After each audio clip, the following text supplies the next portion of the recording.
Hello beautiful soul! Welcome back to my channel. This is Mei Chang Ame from Japan, kabayan. Taurus, this reading is for you. Ano mga magaganap o mangyayari sa natitirang araw ng August 2024 para sa iyo. Maraming salamat muna sa aking mga subscriber, new subscriber, cross-watcher. At sa mga bago pasok dyan, welcome na welcome kayo sa bahay ni Ate Aimee. Maraming salamat din sa nakataba ng puso ninyong mga comments. Kung gusto niyo po ng personal reading, nasa baba po ng video na ito ang all the details. Sa mga nagpa-personal reading po is maraming salamat. This is a general reading, kabayan Taurus, kuhanin mo lang ang sayo at itapon ang hindi naman para sa iyo. Maaring ito isa vice versa, maaring energy mo, energy ng person mo, o energy ng malapit sa puso mo. Maaring nangyayari, or mangyayari pa lang. Use your own intuition, lawakan natin ang ating isipan. Pag hindi ito nagpit sa inyo, huwag nyo na lang itong gawin. Huwag nyo na lang kuhanin, okay? Marami po kayong energy sa mundong ito. May getting together, ano? May travel ba kayo? May magkita-kita, no? May close friend, family, may coming home, may getting together, maaring community, teamwork, ganyan. Baka may lakad kayo, no? Iba dito may ano eh.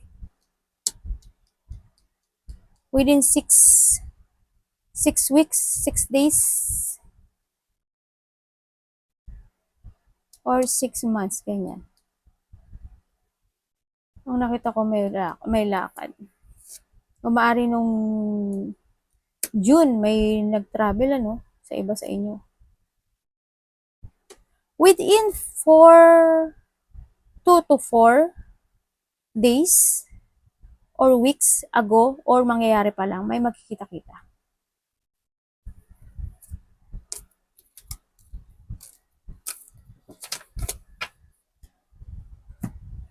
Sa nakita ko sa'yo dito,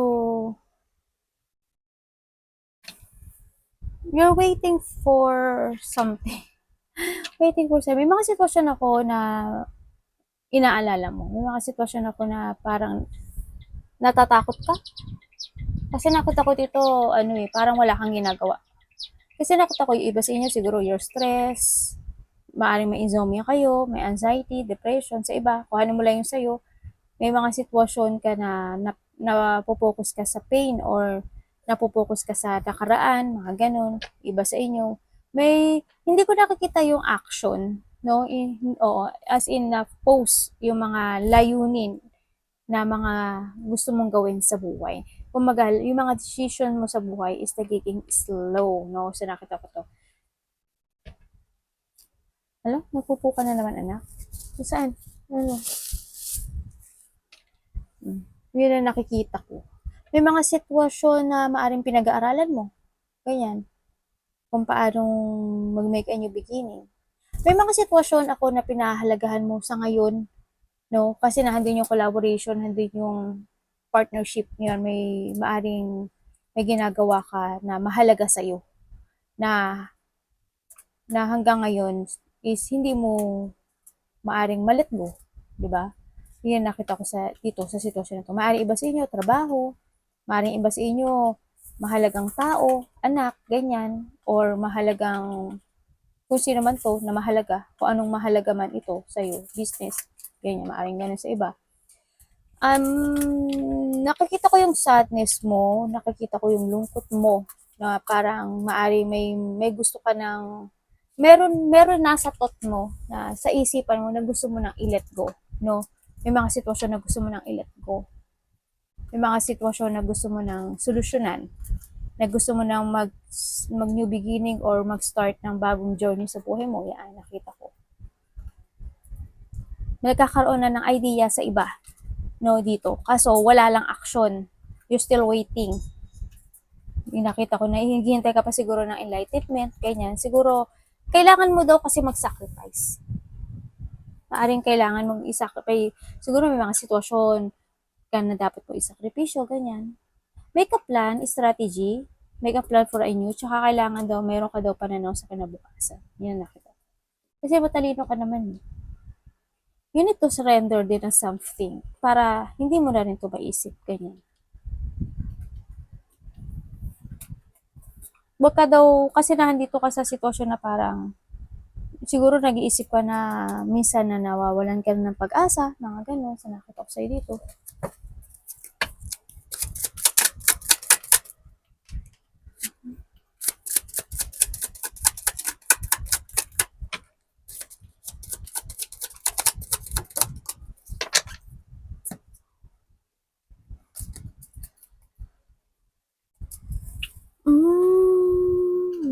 Okay.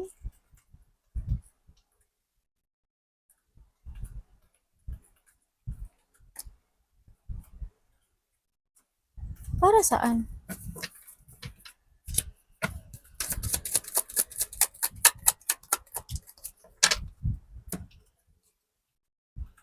Okay. Nasasaktan ka sa ngayon, no? Kasi why? Andun yung mga sitwasyon na nag-fail. May mga goals ka na hindi nagagawa. May mga sitwasyon na as in lack of achievement ka. Hindi ko alam kung napanghihinaan ka ng loob or um, hindi ka siguro nagiging totoo rin sa sarili mo. Sa nakita ko dito. Or maybe there is a person here na um, nakakonect lang sa'yo ng dahil sa pere. Yun yung nakita ko. Hindi ko alam kung asawa mo siya, family mo siya, kasamahan mo siya sa trabaho, parang ganun ang nakita ko. Meron kasi ako nakita dito na disloyal, maari nga ikaw, ganyan, baka hindi ka natotoo sa sarili mo. Nakikita ko na parang, dinadaya mo na lang yung sarili, nililing lang mo, kumbaga, yung sarili mo. Sa nakita ko dito. Siguro nga kung kayo mas meron kayong karelasyon, halimbawa may karelasyon kayo, ganyan, or sa trabaho nyo, halimbawa, o family nyo yan. Ano yung sitwasyon na parang pinaniwala nyo na lang yung sarili nyo yan, I'm okay, okay lang, pero wala yung love. Hindi ko nakita yung love eh. Kumbaga, handun na yun siguro yung gusto mo man sundin yung goal na gusto mong gawin sa buhay mo, hindi mo magawa.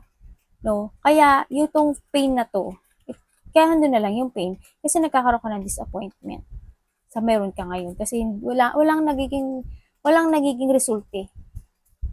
O, walang nagiging resulta. Yung iba, meron ako nakikita ditong hungry sa pain. Hungry siya sa fame. May tao dito. Siguro part of the family o kasama mo siya sa trabaho. Siya yung tao na parang hindi siya supportive sa iyo. Siguro ikaw supportive ka sa kanya o sinuportahan mo siya. Pero itong taon to hindi. More on siya. Thinking about money. Thinking about parang hindi siya naghihintay na suportahan mo siya or maybe vice versa to ganyan. Yun nakikita ko. Sino yung may taong may sakit dito? Baka may sakit ka ba? Taurus? Sino yung may taong may sakit? May taong may sakit dito. No, ingat lang din. No, baka hindi ko naman sinasabi malaking sakit ito, pero may taong baka magkalagnat ka, sipon ka, ubo ka, maaaring ganun sa iba. Nawawalan ka ng confidence sa ngayon no, sa nakikita ko dito kasi hindi yung lack of confidence. May taong arrogante dito sa nakikita ko dito. May paniling lang din actually. May mga iniisip ka every night eh. You're illusioning something or maybe may mga sikreto ka or may tao dito na nagsisikreto sa'yo. Maaaring ikaw, sinisikreto mo na malungkot ka minsan at isip ka ng isip sa every night pero baka hindi mo na sinasabi. Diba? Nagkakaroon ng dissatisfaction sa tao na kasama mo sa ngayon. Sa nakita ko dito. Minsan nakakaramdam ka na doon ng na-stress ka kasi. Maaring ikaw, may tao kasi ako nakita dito na, ano ba tawag dito? Very cold. Yan. May taong very cold. Ako nakikita dito. Maaring ikaw, cold ka na sa nakakasama mo sa buhay. Maaring ganun. Sinasabi dito, kasi nandito ka sa depression, anxiety, stress ng buhay mo. kailangan mo daw mag-rest, kailangan mo daw mag-relax, kailangan mo daw ng mental peace sa nakita ko dito. Magbigay ka daw ng time sa sarili mo sa nakita ko to. Pag-aralan mo maigi, maaaring may nag-aaral ba? Pag-aralan mo yung maigi, yung mga sitwasyon mo ngayon. You want to abandoning something. Kaso, hindi pwede. Siguro yung iba sa inyo may anak, kaya hindi pwede. Kaya na handun yung part na ayaw nyo naman din siguro pabayaan kasi ayaw nyo pagsisihan bandang huli. O kaya, may mga sitwasyon dito na you want to abandon something pero trap ka. Halimbawa sa trabaho, gusto mo na mag-iba ng trabaho pero hindi mo kaya. Parang na-trap ka dun. Yun. Meron ka din sigurong iba sa inyo na maaring may mga naaalala kayo sa nakaraan na nakapagbibigay sa inyo ng stress, anxiety, depression. Maaring may mga sitwasyon in the past na nasaktan ka at naaalala mo yung muli sa nakita ko dito. No? May mga reminiscing the memories in the past sa iba sa inyo. Ang nakita ko dito. Maaring may namimiss ka rin na tao sa nakaraan o may nakakamiss sa iyo. Pero more in sa'yo ito nakita ko dito.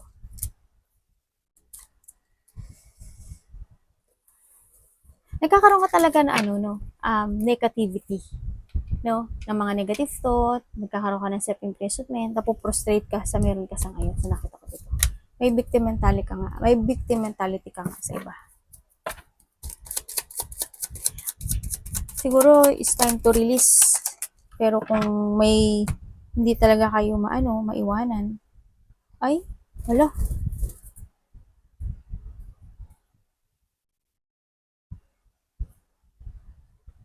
Makakaramdam daw kayo ng pagod. Ingat ka kasi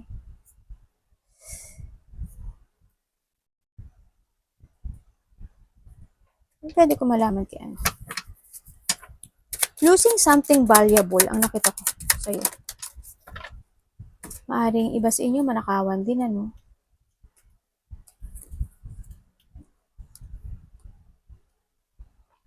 Yung iba dito, may didesisyon na daw kayo sa buhay nyo na i-let go nyo. Yung iba sa inyo may didesisyonan kayo na may tutulungan kayo o tinutulungan nyo. Yung iba rin dito, yung iba dito, hindi kayo stable kung nasaan kayo ngayon. No? Hindi rin nagiging stable yung mga decision at plano nyo sa buhay nyo. Sa nakita ko dito. And then, nakikita ko nakakaramdam ka na raw ng pagod. No? And, ingat ka, baka manakawan ka rin sa nakita ko dito. Mag-ingat, hindi ko alam kung bakit. Pero may nakikita kasi ako dito papers, document, ganyan, kontrata, ano yun? Strategy. Yun na nakikita ko. Opo, anak, chutumate. Tingnan ko nga.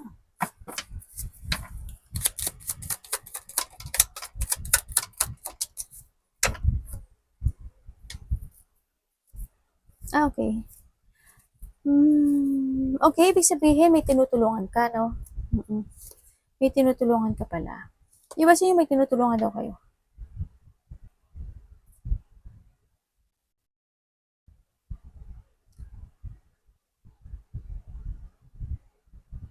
Ano pwede ko malaman kay ano? Ibig sabihin, okay. Ibig sabihin dito, iba dito, hindi pwedeng ikasal, Either ayaw mong ipagpakasal o hindi talaga kayo pwede ikasal. Baka magkapareho kayo ng gender, no? O yung iba dito, baka yung kasama mo, either may naghiwalay or hindi ayaw mong pakasalan or ano to? Tawag dito? Hindi kayo pwede ikasal. Mga ganyan. Nakita ko ito. Sa nakita ko sa inyo, iba sa inyo nagkakaroon na ng layunin. Sasabihin ko yung mga possibility ha. Nagkakaroon na kayo ng layunin na i-let go ang isang bagay. Ang i-let go ang isang situation. No, nagkakaroon na ng decision dito. Kaso, nagkakaroon lang ng limitation sa buhay. Yes, you want to move on. No? Kaya lang, napanghinaan ka lang ng loob. Kasi gusto mo lang ibalik yung dati ikaw. No? Ang nakikita ko dito, you want to move, maybe yung iba dito gusto niyo nang humiwalay ng bahay. May movement ako nakita. Maki-travel ba kayo? Yun yung nakita ko. May travel nga iba. Siguro yung iba dito within 3 weeks, 3 days, 3 months, may travel. Ako nakikita. Sa iba, ganun. Meron daw kayong sitwasyon na bigay mo daw yung effort mo to move on. No, sa nakita ko dito. Kasi ang nakikita ko yung iba sa inyo, kinokontrol nyo yung direction nyo sa buhay nyo. You need to focus and give effort. Kung gusto mo na talagang i-let go itong something na to, i-let go mo. Huwag ka lang daw mawawala ng huwag ka lang masisiraan ng loob dito. No? Sa nakita ko dito. Tsaka kailangan daw maintindihan mo daw yung mga bagay-bagay. Focus and take it action.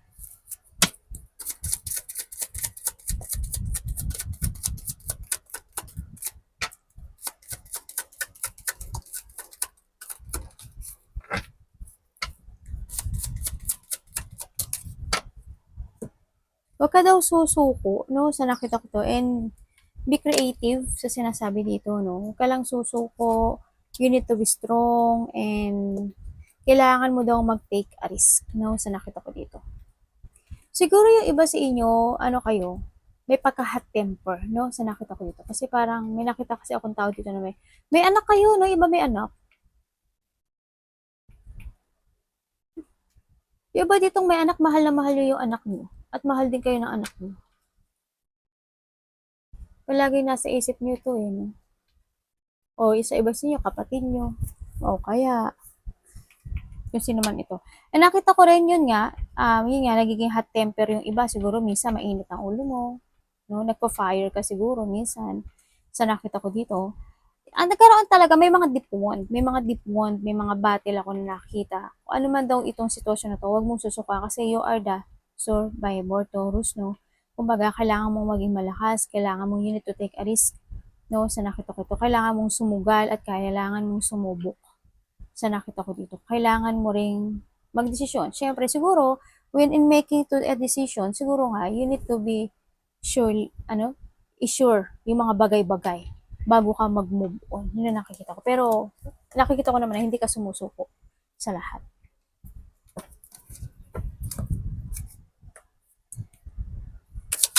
Ay, ano ba yan?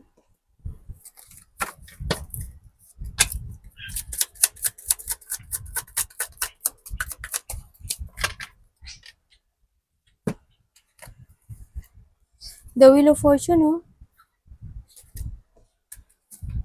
May tinutulungan ka nga. May mga humihingi ng tulong sa'yo, saka tinutulungan mo daw. Ano po yan? Yung iba dito, may collaboration ako nakikita eh. Iba dito siguro may mga iniisip na kayo na bagong trabaho, bagong karelasyon, bagong direksyon.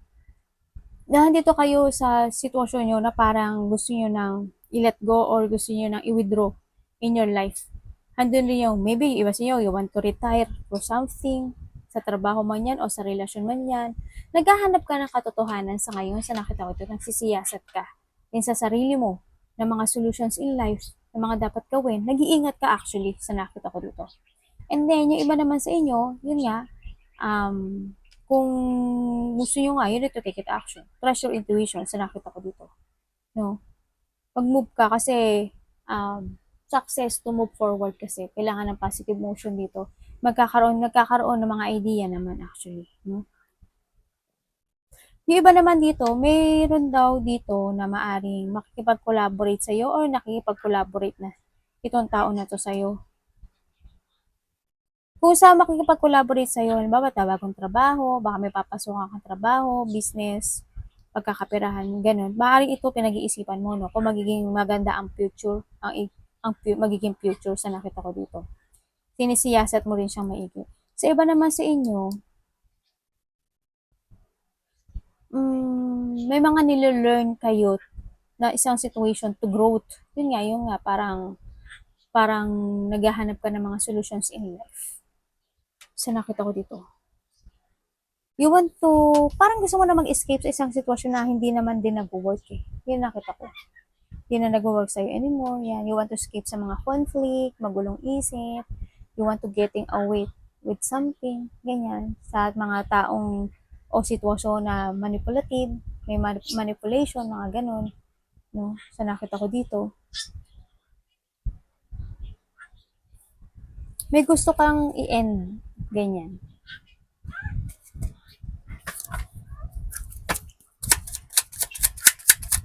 Yung iba sa inyo, no, dalawa ba yung trabaho nyo? O gusto nyo maging dalawa yung trabaho nyo? Halimbawa, may trabaho na kayo, tapos gusto nyo pa na pagkakapirahan. Panalo, dalawa, ace to ace. Devil. Ibig sabihin, may kasama kayo na hindi nyo gusto. Either sa trabaho, either karelasyon, malapit sa puso, yan. Maaring ganun. Maaring may mga nakakasama kayo na nagiging toxic na sa inyo.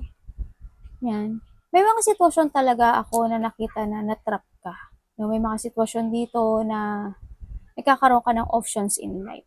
Maaaring iba sa inyo is meron kayo, tapos may nagugustuhan kayong iba.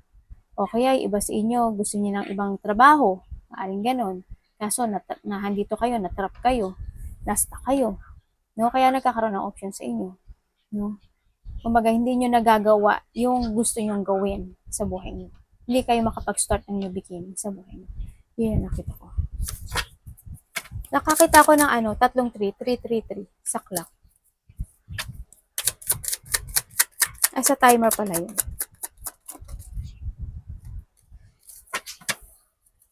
Ano pwede ko malaman kay ano? May nakita ko dito na parang mga pag-iilusyon. Sa nakita ko dito, daydream. May mga nililihim ka ba?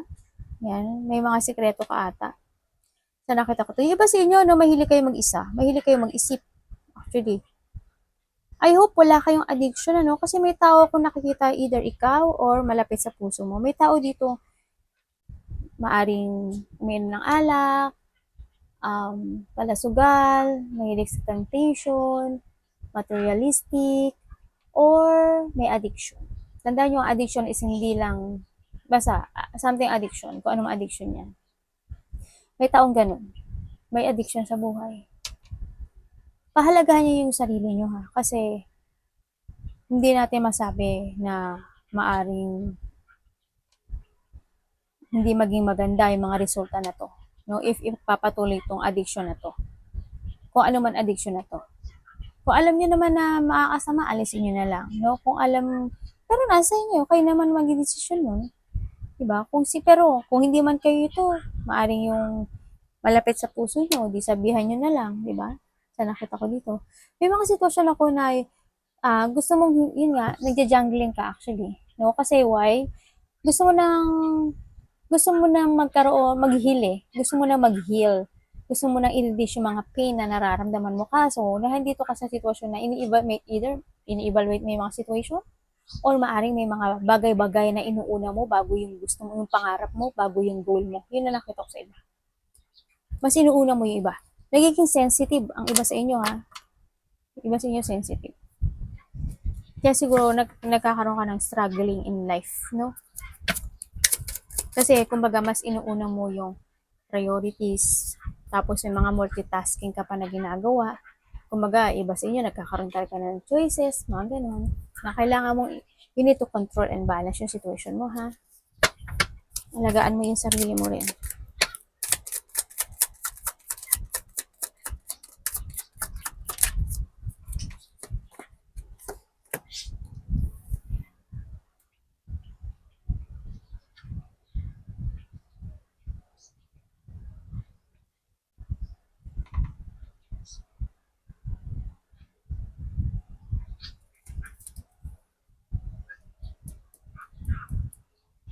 Talaga?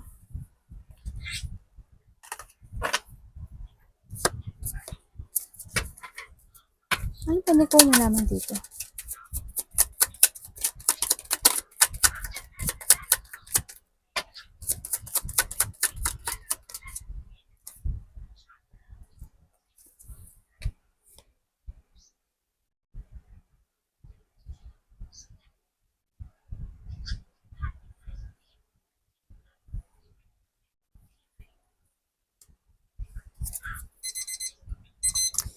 Um,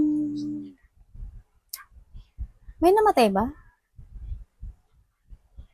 Or maybe someone's abandoning you lang. Or maybe um, may sitwasyon dito na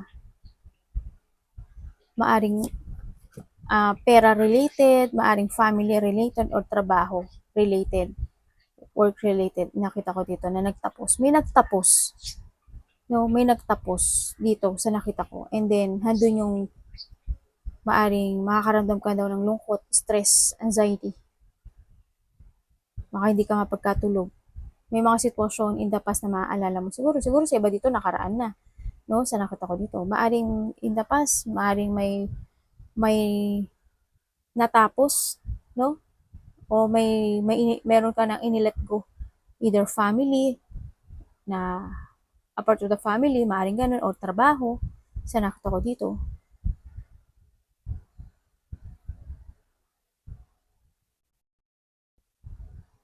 Pero bakit ka na-stress? Ibig sabihin, naiisip mo pa siya?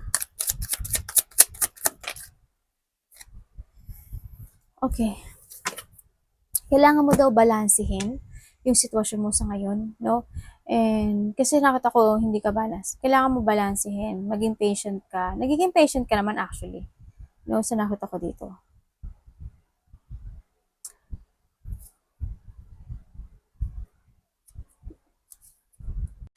Siyempre, ito, nangyaring muli, ang naputol ang ating video. Kaloka. Yan, naputol na naman. Ituloy na natin. Yan, sinasabi ko dito. Yun nga, dito kasi ako na ano. Sabi dito, na kailangan mo daw balansein yung sarili mo. No? Kasi nakita ko to yung stress ka. No? May mga inaalala ka, may mga wino-worried ka, hindi ka nakakatulog, may mga sitwasyon na nakapokus ka doon at naisip mo. Nakita ko ito. Sabi dito, you need to be calm. No? Kalma lang. No? Nakita ko dito. Be patient. Sa nakita ko to. And then, dito naman sa part na to, kasi nandito na tayo, sinasabi dito, kasi may mga idea ka na gusto mong gawin, na you need to fight. Kung magawag kang susuko, huwag kang susuko na ipaglaban o sundin yung mga idea na naiisip mo sa buhay mo. Yung mga pangarap mo, you need to focus din. You need to jump to your passion. Sa nakita ko dito, magpakatotoo ka rin sa sarili mo, and then, trust yourself, syempre, no? Sa nakita ko dito. Kasi nakita ko dito, yeah, keep fighting sa mga gusto mong idea, may maaring project, kung ano man idea ito sa buhay mo, no? Kasi you need to concentrate, you need mong i-create yung sarili mo, eh. This is a breakthrough para sa'yo. Kung ano man opportunity or ano mang project ito, o ano mang idea na gusto na iisip mo, you need to pursue kasi there's a victory and success na magaganap sa'yo. Magkakaroon dito ng mga new beginning of your life if you keep fighting dito sa nakita ko to and focus. Siyempre, kumbaga, may growth ako nakikita dito. May growth. Kasi yun, diba, talaga handun yung deep one, handun yung mga battle na sinuong mo. Kasi you're the survivor, no? Huwag ka lang susuko talaga sa lahat. No? Kasi andito yung part na, may curious ka na sa ibang bagay eh. Ang gagawin niya ba dito? Puro creation yan, no?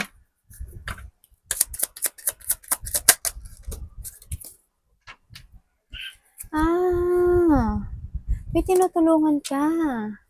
Iba dito, tinutulungan nyo yung anak nyo? Yung iba dito, may tinutulungan daw kayo. Yun ang nakita ko. Or may tumutulong sa iyo, maaaring. Vice versa. No? Okay. Yung iba sa inyo, hindi ko alam kung isa anak nyo o yung iba dalawa. Maaaring wala din naman. Maaaring tinutulungan mo lang yung kapatid mo. Ganyan. No? Ako nakikita sa iyo. Anak pa ano?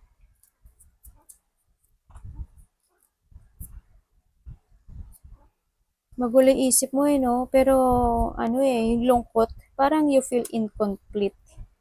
No? Sa nakikita ko sa'yo dito. May gusto ka ng, you want to let go, you want to leave behind yung isang situation, pero hindi mo magawa. No? Hindi ka makapag-desisyon. May gusto ka abandonahin, pero you're trapped. Sa nakita ko dito. Magkaiba ba kayo? Yung iba dito, magkaiba kayo ng ng ano ba to? Lahi? na tao mo. Yung nakita ko sa iba, siguro iba. Parang may magkaiba ng lahi. Arigato namaste, God bless.